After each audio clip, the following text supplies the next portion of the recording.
A down-and-out private investigator gets a life-changing case from an enigmatic client. What starts as a routine missing persons case ends up leading him to a journey into the dark recesses of the human soul. Some movies stick with you long after the credits roll, creeping into your subconscious like a dark, unsettling dream. What we have here today is one such film, a twisted blend of film noir, supernatural horror and psychological thriller, which challenges the boundaries between good and evil, heaven and hell, reality and madness. Join me to find the answer to the simplest of simple questions. Who the hell is Johnny Favorite? For you, finally, this is Angel Heart.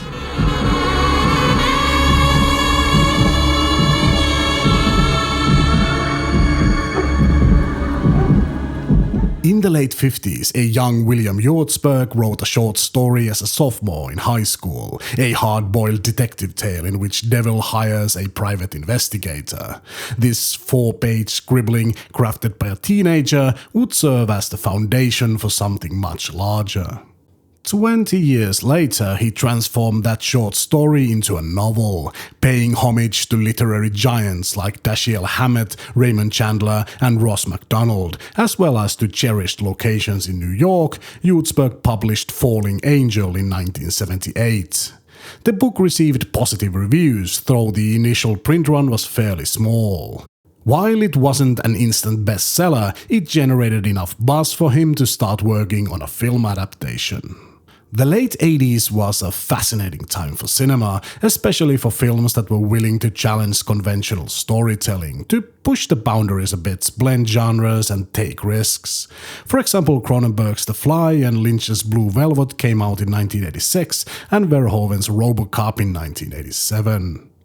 In the surface, adapting Falling Angel into a film seemed straightforward, but visualizing this strange, gritty world would prove challenging. Paramount Pictures acquired the rights and John Frankenheimer was initially hired to direct. Big names like Dustin Hoffman were considered for the lead role, but nothing Würzburg wrote seemed to entice the studio executives. Enter Alan Parker, a British director who recognized both the cinematic potential and the challenges inherent in this story. He had read Falling Angel shortly after its release and loved the fusion of the genres. Parker, known for his versatility, was drawn to the mix of detective story and supernatural thriller. He reimagined the original narrative, expanding it to include New Orleans, allowing him to incorporate voodoo aesthetics. He began writing the screenplay in New York, but completed most of it in New Orleans, immersing himself in the local ambience. He made the main character more sympathetic while portraying the antagonist in a more subtle, understated light. Additionally, he shifted the era of the story from 1959 to 1954 to evoke a clearly 50s atmosphere. A major plot point was also altered at the end of the movie, but let's not spoil anything. By this time, Paramount's initial option had expired, and after shopping his new script around, Parker finally secured funding from an independent studio called Carolco Pictures, famous for its blockbuster action films. They granted him almost complete creative control, something he had long dreamed of, and provided $18 million for a budget. Finally, Falling Angel would reach the big screen, retitled as Angel Heart.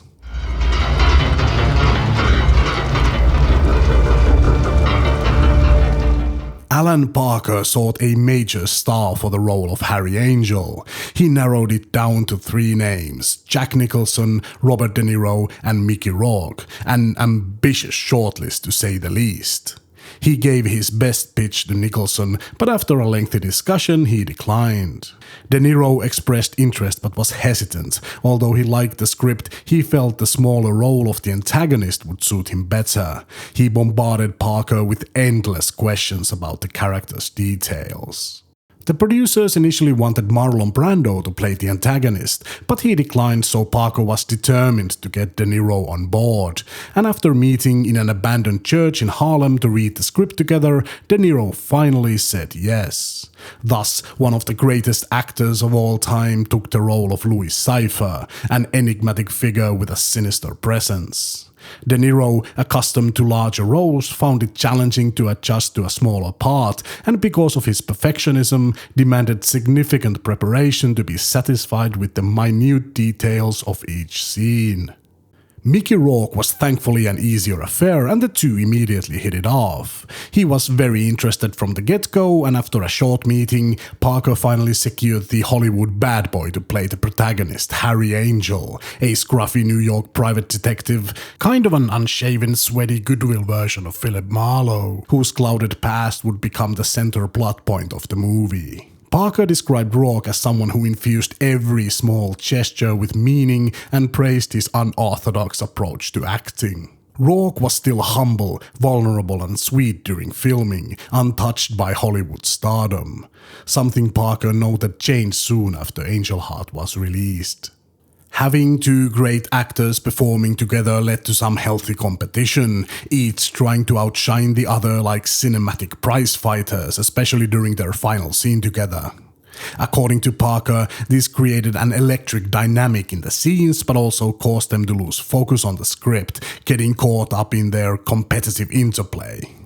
Rourke found that De Niro's presence kept him on his toes, and he had to be completely focused or he would be left in Bobby D's wake, and he found the experience rejuvenating. After securing this dream duo, Parker moved on to cast the supporting roles through auditions. For the part of Epiphany Proudfoot, 18-year-old Lisa Bonet, fresh off The Cosby Show, delivered a strong performance, prompting Parker to hire her based solely on her audition. After discussing the opportunity with the now infamous Bill Cosby, Lisa accepted the role, despite it being a significant departure from her previous work. Parker described her as a very intelligent and instinctive actor. Bonet felt she learned a lot about herself during this role, but recognized that she had to fully commit to the character, as transitioning from a humorous sitcom to a dark, visceral film required her utmost effort. The English actress Charlotte Rampling was cast in the small role of Margaret Krusemark, a classy yet eccentric woman who becomes the connection between various plot points. The smaller roles were filled through mass auditions in New York. Parker successfully brought back many of his former collaborators to form a robust production team, including the director of photography Michael Serezin, with whom he had previously worked on 4 occasions, including Bugsy Malone in 1976 and Midnight Express in 1978. Trevor Jones was hired to compose the score, and Parker granted him considerable creative freedom. From the rough cut, Jones recognized the immense potential of the film. The score ultimately combined jazz and blues music with synthesizer elements, examining the concept of evil, transitioning from everyday music to darker tones as the tragic journey of our protagonist unfolds.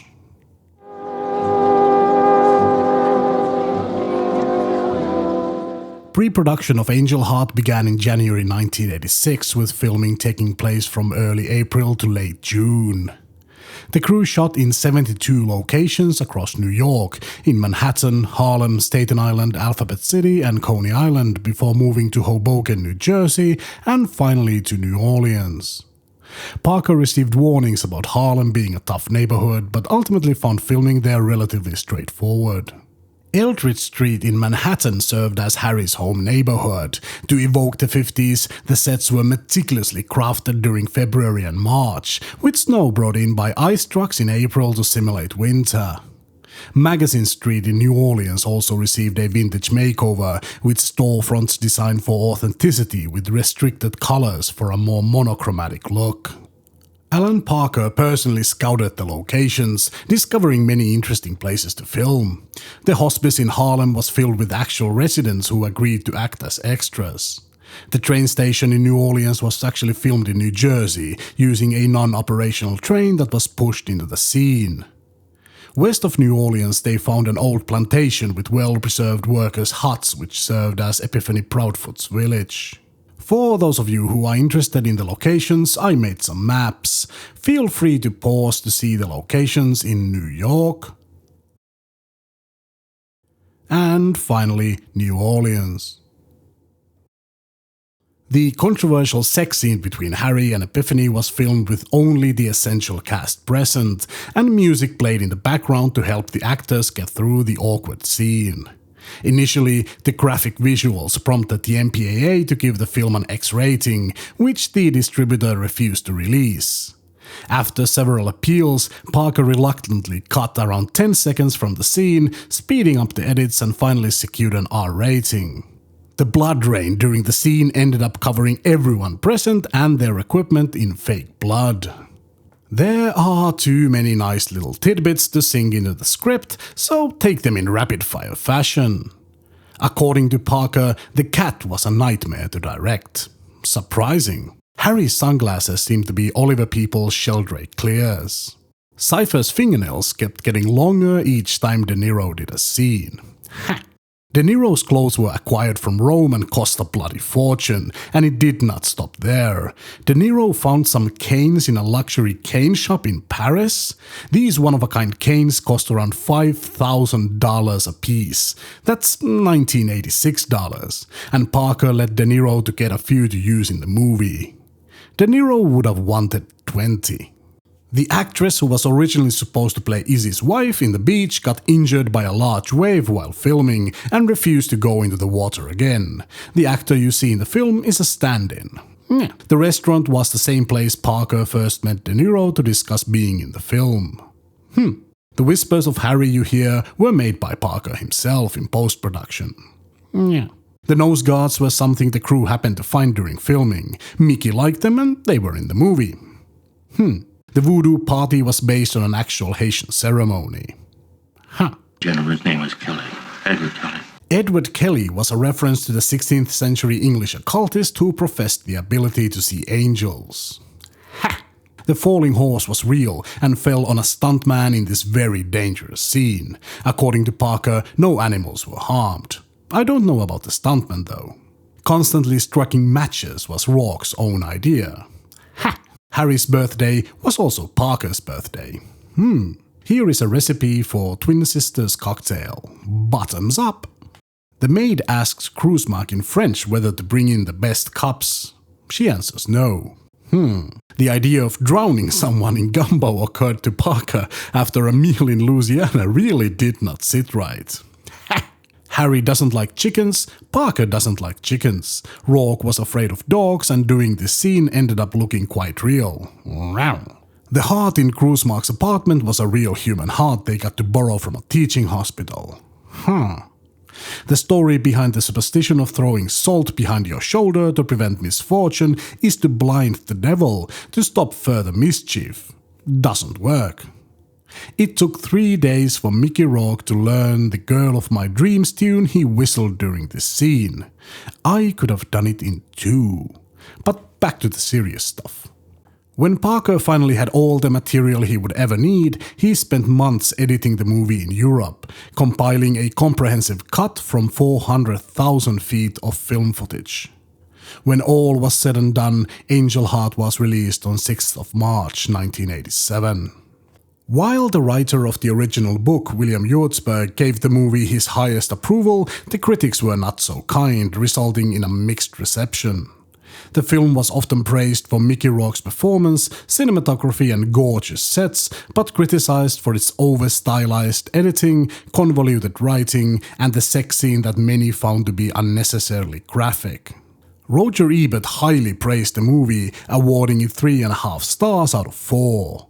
He credited the acting and plot, calling it an exuberant exercise in style. It's nice to agree with him for once. This marks the second video in a row, I might add.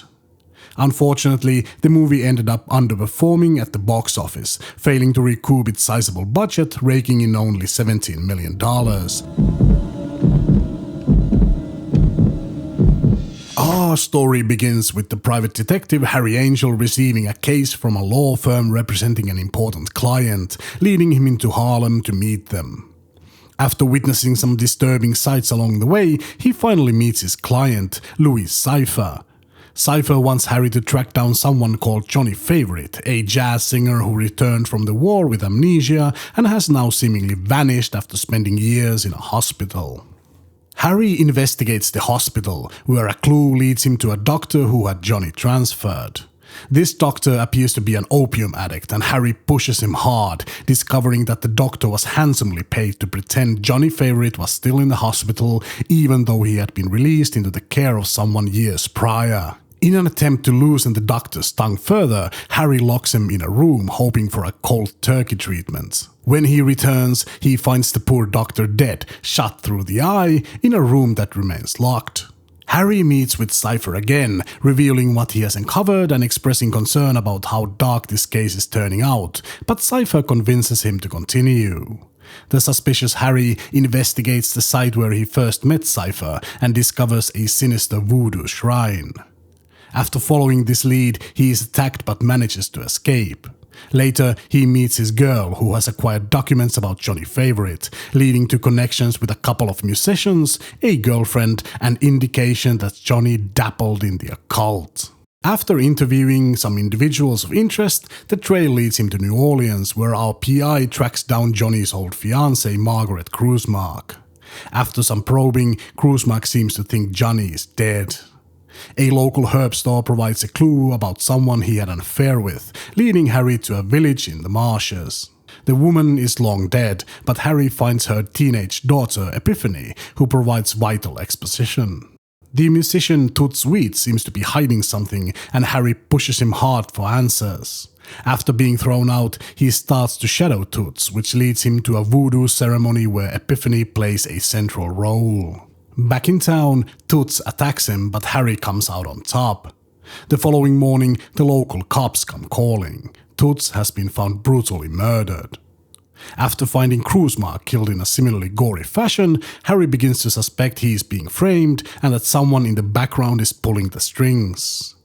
He is attacked once again by men who claim to work for Krusemark's father, a figure of old Louisiana money. He meets with Cypher, who just happens to be in town, and lays down what he has discovered. Meeting Epiphany leads to a disturbing and bloody sex scene between them. Continuing the pattern of daily attacks, this time from the same enforcers, Harry tracks down their employer at a racetrack. After some hard questioning, Ethan Krusemark begins to spill rapid-fire exposition. Apparently, Johnny Favorite had sold his soul to the devil in exchange for fame.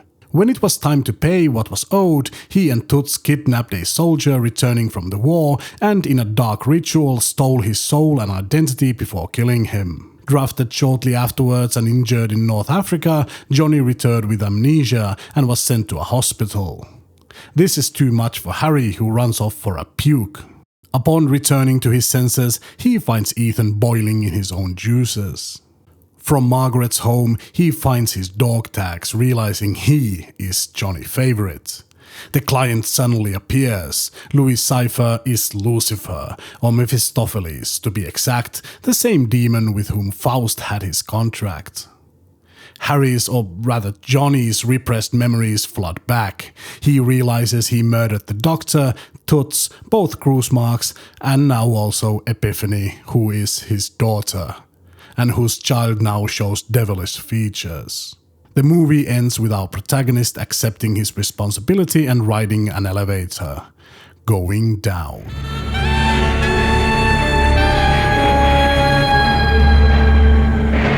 For me, Angel Heart is a cinematic masterpiece. Its world feels decayed, dangerous, and utterly unforgiving. Everything looks rotten and neglected. It's not a place you would want to live in, and it constantly immerses you into this unsettling mood. It's not a comfortable watch compared to The Ninth Gate, which lulls you into a cinematic trance with its beautiful dreamlike visuals. Angel Heart keeps you uncomfortable with its borderline oppressive imagery. It keeps you constantly on your toes, not allowing you to relax, skillfully using shadow and light to create a sense of doom that crawls through the imagery like the painted chiaroscuro masterpieces of old. Hints scattered throughout the movie, like the elevator scenes and mirror moments, were hauntingly imagined, although they provide quite strong clues where the film is headed. The set design was superb, perfectly evoking the ambience I always imagined urban America would have in the 50s. Not that I've ever visited there or lived in the 50s, mind you. I understand why the plot was seen as convoluted at the time. You really need to focus while watching, or you find yourself wondering what exactly is going on. The acting is outstanding throughout the film. The two titans of acting, Rourke and De Niro, create the film's greatest moments. Whenever I see them going back and forth, I can hardly move a muscle, trying to catch every small nuance in their performances. De Niro plays Cypher to perfection, even with his limited screen time. The subtle expressions he delivers, from the way he peels that egg to the way he handles his cane, emit a sense of dominance and looming threat. However, I found some details to be too overt. For instance, the pentagram ring was a direct clue that felt too prominently displayed during their first meeting. The yellow eye scene, which detaches from the realistic imagery of the rest of the movie, was something I didn't like at all. Listening to the commentary track, I was pleasantly surprised to hear that Parker regretted doing it, although it was something he wanted to include at the time. The comparison to Al Pacino's character in Devil's Advocate is fitting, as I found even the name John Milton to be much more subtly suggestive than the rather blunt Louis Cypher. Mickey Rourke delivers, in my opinion, his best performance of all time. He clearly poured everything he had into the role, and I applaud his efforts. His acting feels incredibly realistic, from his reactions to the way he moves around. Take a look at this scene, for example. His fumbling and the urgency in his run convinced me he was actually running for his life. He manages to be confident and intense while maintaining a constant vulnerability that makes the character feel real. The supporting cast also do a commendable job. Lisa Bonet shines as Epiphany Proudfoot, transforming herself into a character completely different from the role that made her famous.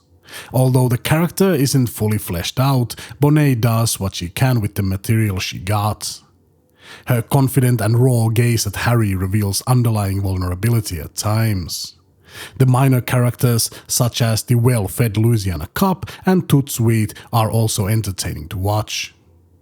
Having recently watched The Exorcist 3 several times, I found many visuals in Angel Heart had the same unsettling feel. It also evoked memories of something completely different. The beach scene felt dreamlike and immediately reminded me of the dream sequence on the pier from The Sopranos, filmed in Asbury Park.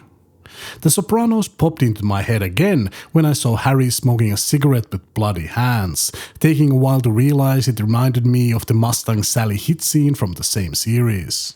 Angel Heart is a great movie, and I find myself rewatching it every few years. The only reason I don't watch it more often is the uncomfortable mood it instills. Nevertheless, whenever I see Robert De Niro devouring that egg, it compels me to stand in awe. So, what did you think of Angel Heart? Do you ever buy $5,000 canes and then eat an egg in dramatic fashion? Whatever the case may be, if you liked the video, please like and subscribe, and I'll be back sometime with something else. Entä me yhtään paskaksi?